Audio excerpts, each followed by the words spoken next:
Thank you so much, ma'am. Now may I please invite Professor Corinne Gendron from UQAM Canada on the stage, please. We welcome you, ma'am.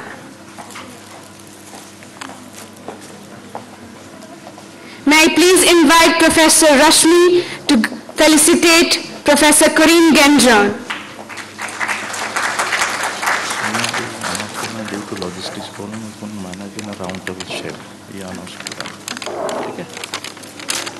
और एक और राजीव थे ना. I take this opportunity to introduce Dr. Rajit Garg. I invite him on the dais, please.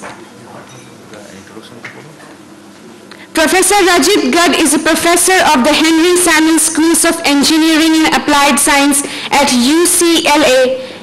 He is the founder and director of the Smart Grid Energy Research Center and founder and director of the UCLA WinMech Consortium. His current research interests include modeling and control of smart grids. I request Professor Dinesh Kumar to felicitate Professor Rajit Garg.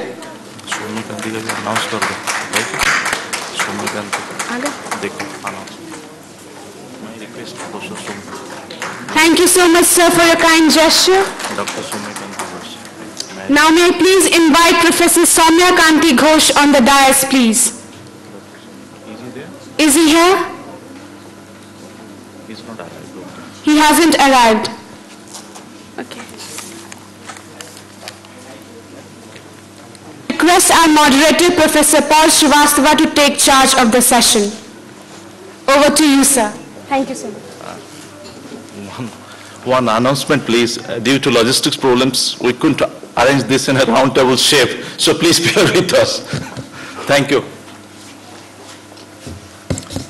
Okay. So I don't know what a moderator is supposed to do because the public already is pretty moderate over here. But I guess I'm going to facilitate this session. And we have on the dais 3.5 speakers. I'm going to count Corinne as a half speaker here because she just mentioned that she's just been informed about this and she didn't have prepared remarks for it, but she's willing to say a few words. And we'll let Corinne go at the end. We'll begin with Professor Rajit Garg and let him have, maybe each speaker can speak for 6 to 8 minutes, 10 minutes at the most, so that we have time for discussion. And we'll go in the order of Professor Garg, followed by Professor Sorsa. And talk about.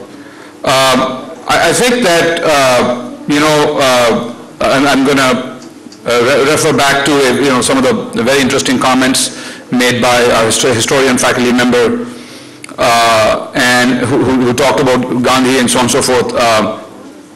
I think there's a whole notion that, capitalism and sort of socialism, they cannot coexist. And I think that, someone like myself who grew up in India for the first, let's say, 40% of my life and then have lived in, and right after my college, I went straight to the US and I sort of watched how India has developed and grown and so on and so forth. I think that capitalism and socialism can coexist. I really do want to make that point, but I also want to say that something that was mentioned about creative minority. I'm a very strong believer of these small number of people who, whether you call them, folks like Steve Jobs or whoever they are, they really come and they disrupt the way the world thinks. And that is called entrepreneurship. And you have to really think for yourself. You have to think against the grain. Whether it be for starting the world's largest computer company, or it be perhaps for, finding a way to have recyclable plastic bottles that we are all drinking from right now. It's really bad to drink from the tap in this country. I was in Korea yesterday, and so if it's okay to drink from the tap, I'll drink from the tap. So sustainability, I think, you can be creative. Can you have recyclable water, recyclable water bottles, as an example? We have a lot of students here at the back, and I was really very impressed with the questions you guys were asking. And I can bet one of you in the future is going to become a Steve Jobs or Bill Gates in sustainable businesses. You'll actually figure something out and you will get rich. And then you will give back to Shaheed Bhagat Singh University millions and millions of dollars, just like in university like UCLA, we get a lot of money from our very rich and famous alums, or just philanthropists in general, and they just made money somewhere, and they are generally people who are the creative minority. I love that word. Let me talk a bit about Smart Grid Center in UCLA. We are funded, people who know me personally, they know that I have a very strong capitalistic streak. They call me enterprising. But then I drive an all-electric car called the Nissan Leaf, and I like to drink water from the tap, and I like to do all these things that are very sustainable. And where did that come in? I think there's nothing wrong in wanting to get rich and at the same time doing something that is good for the world. And I love the idea about start small, start with your neighborhood. Can you just clean up your neighborhood? Maybe set up a little, small business to sweep the neighborhood and go to everybody's house and डमरू बजाओ, बोलो, पैसा मुझे चाहिए, नहीं तो मैं और डमरू बजाऊं यहाँ पे, वो ढोलक बजा, जो भी बजाना है. Sorry, I had to, I love that analogy. It was a brilliant analogy. But anyways, social shame is important. Exploit that. Go get rich off social shame. Make people feel miserable or make people feel great. Okay, so I think that's an important point.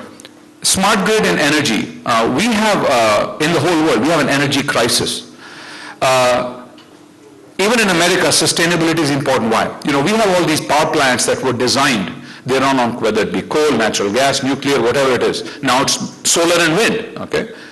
But if you design these power plants to operate such that everybody can get air conditioning when it's very, very hot out there, that is way excess capacity, the efficiency of the system goes way down, and it's a badly engineered system. But that's how a lot of the world was designed. The electric power grid was designed, for example, in North America. Today we're trying to get smart about it, and centers like mine are trying to make a change. We're trying to say, hey, if it is very hot today, yeah, sure, you can have air conditioning maybe in a few rooms, but not everywhere. Or it's too hot, let's increase the temperature to 80 degrees Fahrenheit from 70 degrees. You can still live, you are not going to die.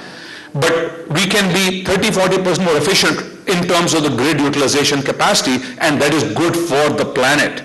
There's nothing wrong with that kind of a thinking. So programs like mine are trying to do research in smart grids to allow, wind and solar, for example. What is the issue with wind and solar energy, and why is there so much talk about it? Well, the good is that it is sustainable. They're much more sustainable than, let's say, burning oil or coal. The bad thing is that when the sun is shining and then it stops shining. What do you do when the clouds cover, like today early morning? I suddenly saw the clouds were starting to come, and I said, well, if there was solar, then I'd have shortage of sunshine energy today. But well, then that's where you can have energy storage technology. So you can be smart, you can be creative. So in the US now, there's a lot of companies that are selling batteries for storing solar energy in the grid. Electric cars, like I have a research project. I take energy from the grid, store it into an electric car at night, and send it back to the grid the next afternoon. I'm using technology to solve a social problem, and I'm willing to bet in the future there'll be some way to make money. Well, if society doesn't care, and if the governments don't care, then unfortunately the most unsustainable business will always win. You have to have the help of the government. You have to convince. As an entrepreneur, you have to knock at the door of the government and say, look, this has to be done. And then you have to do bhuk hartal. You have to, go back to that, drum and go outside the politician's house, and you have to do all these things. That's what is being an entrepreneur is all about. So those are the kinds of things that I think you have to do. But the government has to give incentives for good social programs to be successful. The private industry is not going to carry it because they just want to make a profit by definition. So I argue a public-private partnership for these programs is what is needed to make these sustainable ideas and technologies, whether it be in the US or India or Europe, anywhere, to make them into a point such that it is sustainable. And intellectual property comes in, and why, and I'll talk about it. There was a discussion of IP. IP, the first people who build IP, like my lab, the IP is very expensive. So it takes a lot of volume of the product to be sold so that some businessman can go make money. In that time period, the government has to come and has to pitch in. Either they fund the R&D, or they fund the scalability, or they give subsidies. So in the US, If you have an electric car in California, the government gives you a tax rebate of $10,000 between the federal and state government. Well, you need that to have electric cars. You know, I look at Los Angeles. I landed in Los Angeles in the year 1984 after finishing my bachelor's from IIT Kanpur. Los Angeles was so horribly polluted. You know, you think you came into some horrible movie that was produced by Hollywood, not the real city. Today, the pollution in Los Angeles is less than 40% in parts of LA. Why? Because they have systematically put these clean air programs over a long term, and it continues, the pollution continues to reduce.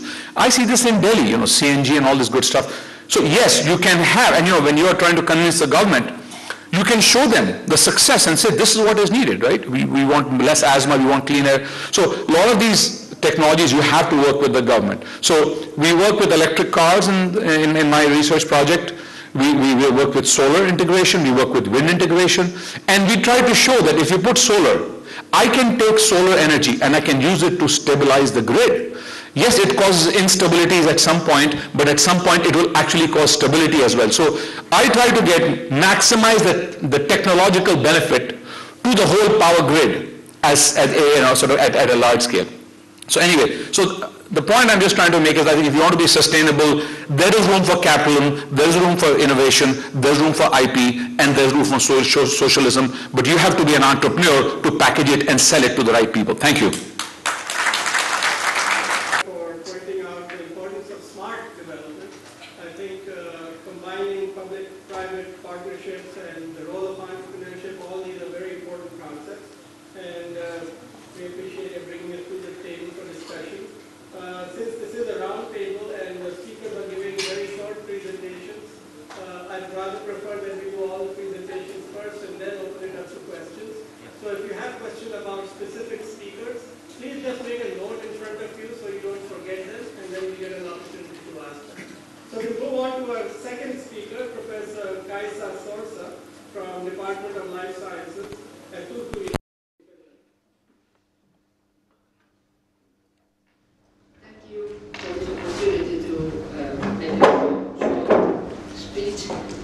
Okay, I reflect a little bit with the earlier presentations, because our topic is incorporating ethics into strategy, developing sustainable business practices and models. I was thinking that how we can incorporate ethics into business strategy if we don't have people who understand about sustainability issues.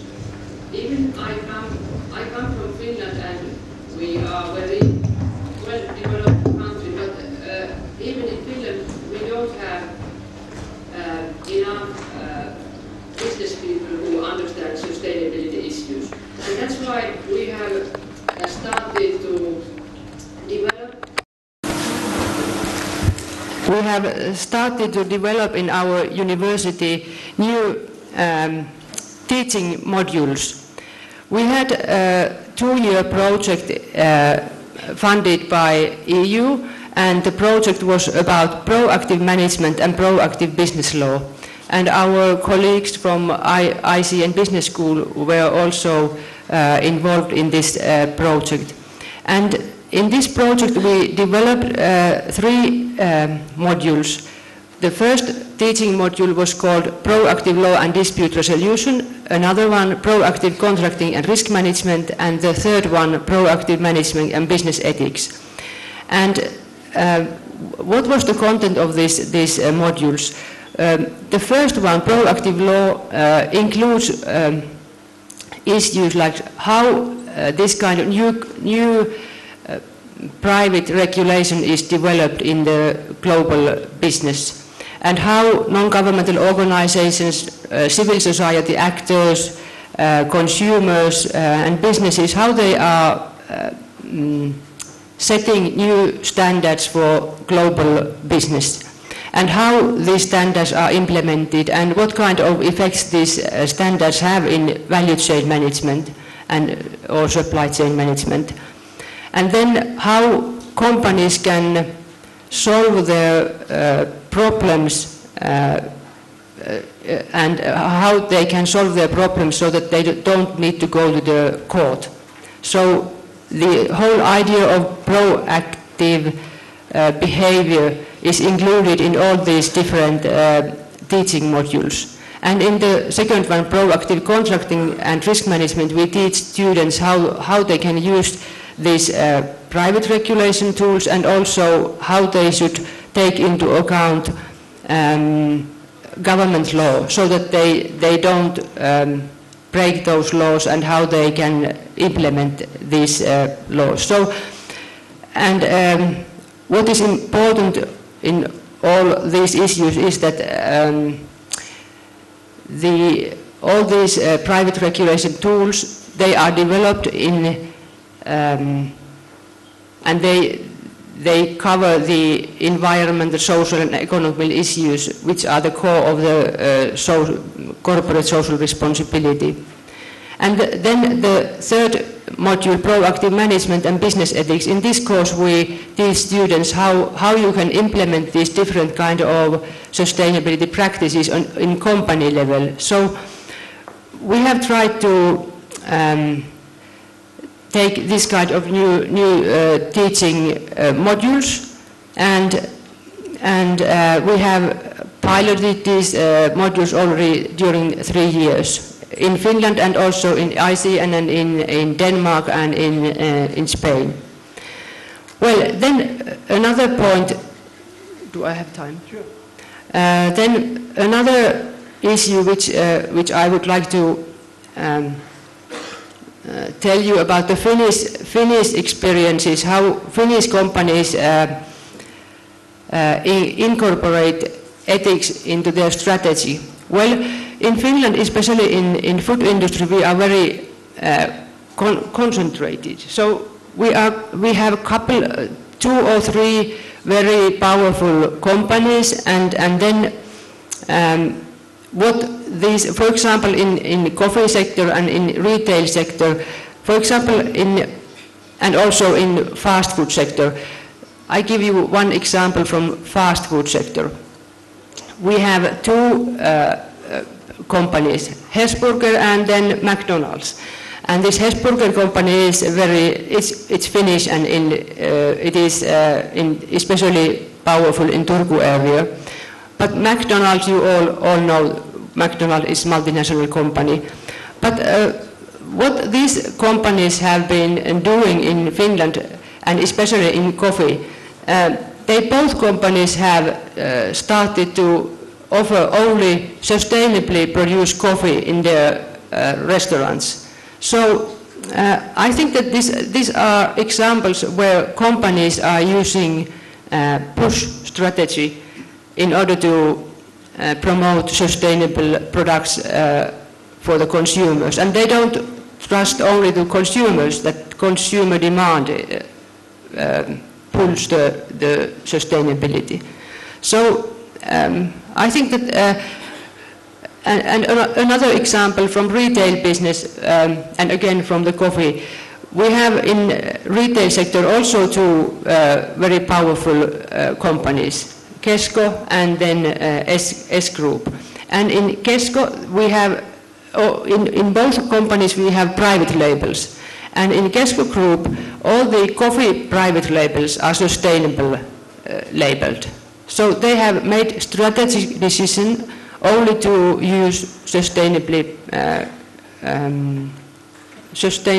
coffee raw materials. So in this case, I think that these examples show that companies, multinationals and also smaller companies, they have really power and they have important role to show that to which direction we should go.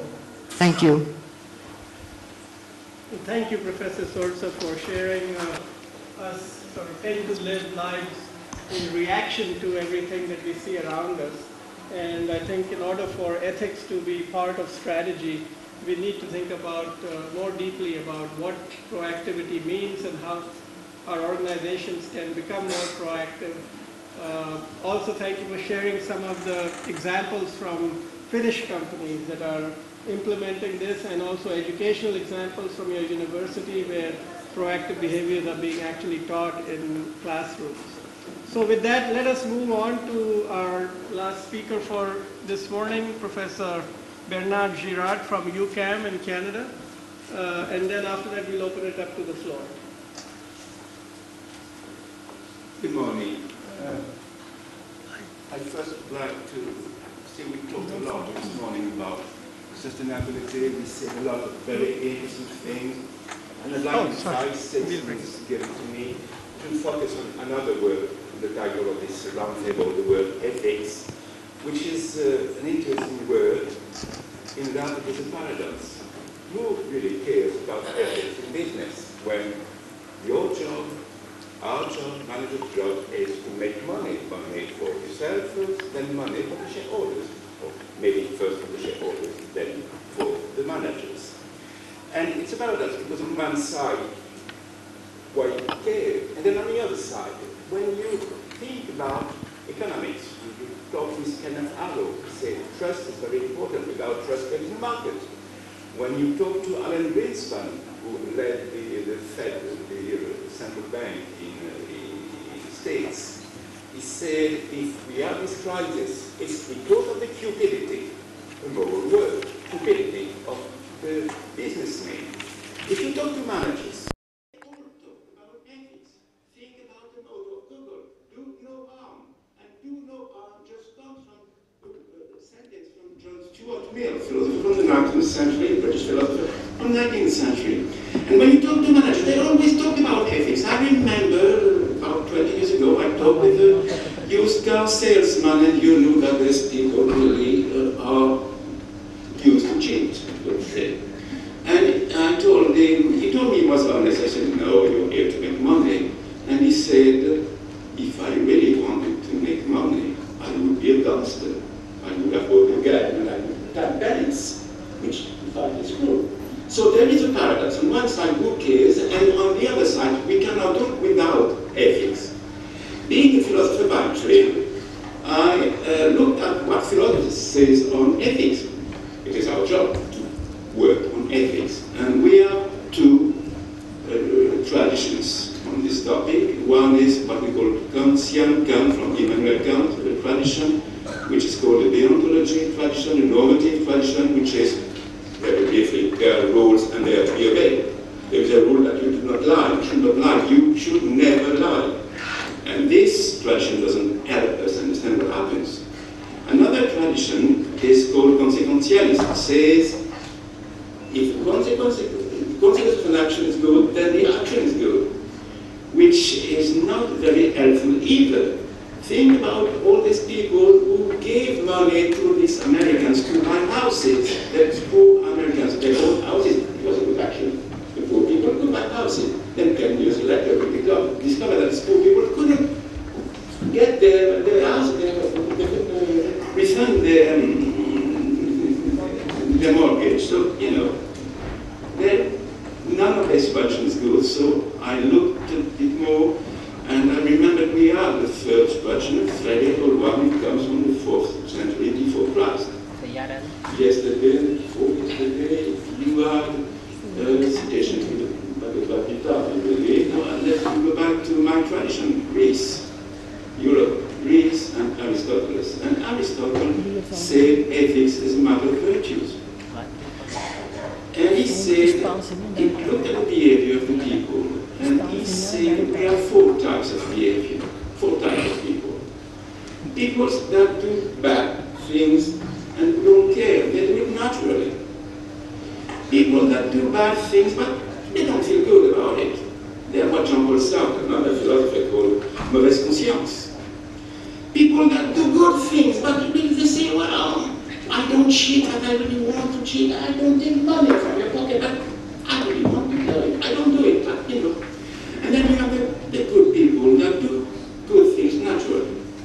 And if you look at these 4 behaviors, you understand that in this last 20 years, we moved from an economic society where people cheated sometimes they do things, but, you know, they say, well, I would like to take the money. Okay, but I don't do it. To a world where people take the money from your pocket. I mean, the bankers take the money from our pockets, you know, and then, you know, just feel happy with it. And that's what happened, and that's what led us to the crisis.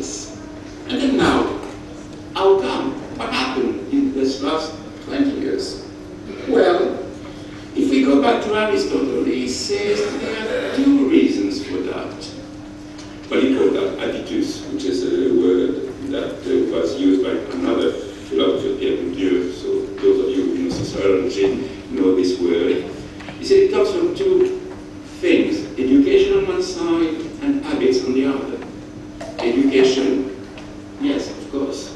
Think of what we teach our students in the business schools.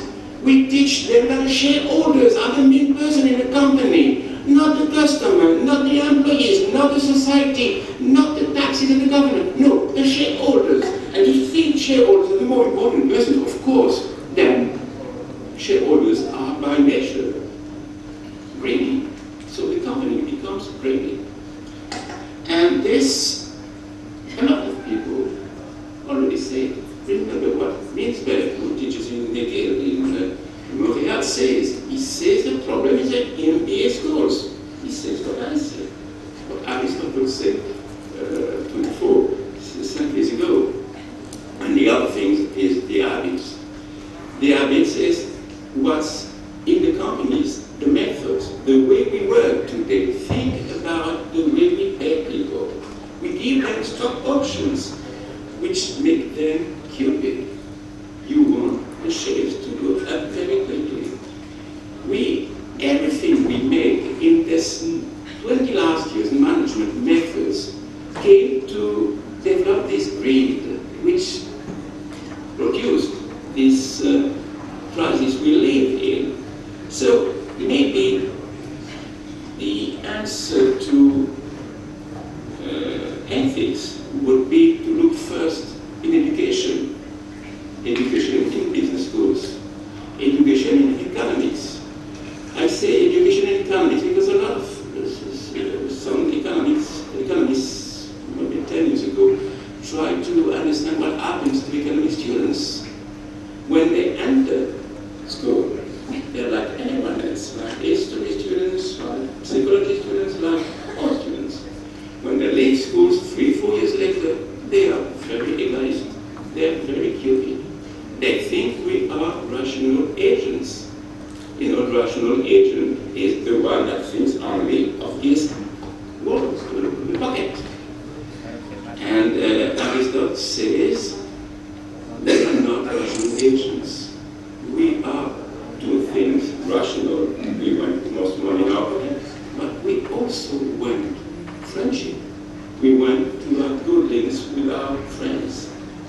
And if we think about it, we think that we could reconstruct economics on this new model of rational agent and beyond economics, business management, business therapy, maybe we could help work on ethics and of course we could work on the methods in companies, especially in large multinational companies.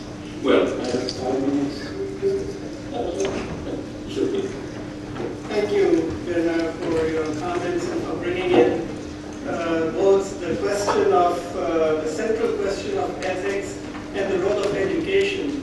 I think in the last 3 or 4 years after the financial crisis, there has been a spotlight that has been shined on economics and business education. I think what we are doing in business schools is not just unhelpful to sustainability, it is actually the cause of unsustainability, and it should give us all reason to pause and reflect. I know colleges over here are teaching commerce and they're teaching economics, but what kind of commerce and economics and what sorts of assumptions about man's rationality are we teaching our students? So I'm really delighted that you have brought the question back to professors and faculty and academics in the room. We also have Professor Corinne Gendron from UQAM, a sister institution in the city that I live in Montreal. I'm delighted to have her on the panel. And I'll give her a few minutes to share some of her thoughts. Well, thank you very much. I'm glad to have this opportunity to speak for a few remarks. I can tell you how much I was impressed by the work I've heard in those last days. And as you can imagine, attend to a lot of these meetings and on corporate social responsibility and business ethics, and I was really, I must say, not really surprised, but impressed, because I thought that the research I heard in those days, those last days, was quite ahead of some research I happened to hear in North America and even in Europe also. So I want to say this just to maybe to